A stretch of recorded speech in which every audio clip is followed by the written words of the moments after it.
Hey, good afternoon, everybody. It is Bill with Franklin Loan Center on Wednesday, and the market's insane right now. The housing market, of course, and it's crazy because, and it doesn't matter if you're in Northern California, Southern California, up in Seattle, over in Idaho. It seems like every single market that I can get any data on is just absolutely exploding right now.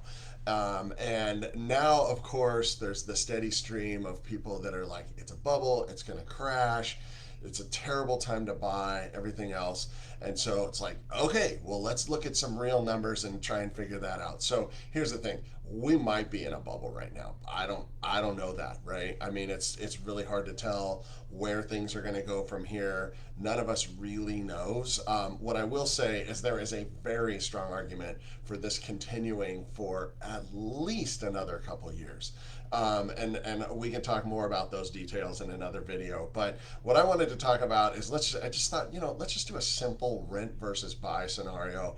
I'll run it for 10 years. So what I did is I assumed a $600,000 purchase price, and that house today would, as you guys know, would probably rent for like $3,200, something in that ballpark, right? So I'm going to use that as a year one rent. I'm going to assume 4% appreciation per year for the house. We're way higher than that right now, but 4% is a reasonable historical number.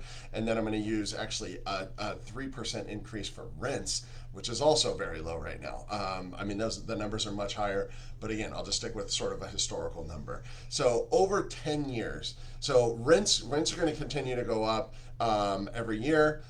In 10 years, your rent would be $4,590. So if you just look at the money that you would pay for rent versus the mortgage, you would actually end up over the 10 years $52,000 ahead, because it's really right now, it's like in year 3 or 4, the housing payment is actually less than the rental payment.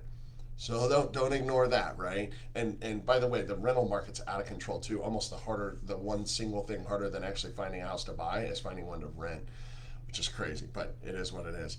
Over that same 10-year period, I assumed, by the way, 10% down on that $600,000 purchase. So over that same time period, so $540,000 mortgage, you would actually amortize in 10 years $125,000.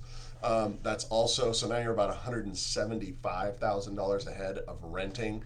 And then, the net gain on the home, I mean, even if you called the appreciation zero, you're still way ahead. But if you just did the 4% appreciation, there's another $400,000 that would show up over the next 10 years. Or I'm sorry, the appreciation gain. That's all total. The appreciation gain would be about $280,000. So I just it's so easy at a time like this to start being emotional about whether or not to buy a property and when should you get in and all of that stuff. Here's what I know: you cannot time the market accurately every time. You can sit on the sidelines and wait right now and just see what happens. But what if 2 more years goes by of appreciation?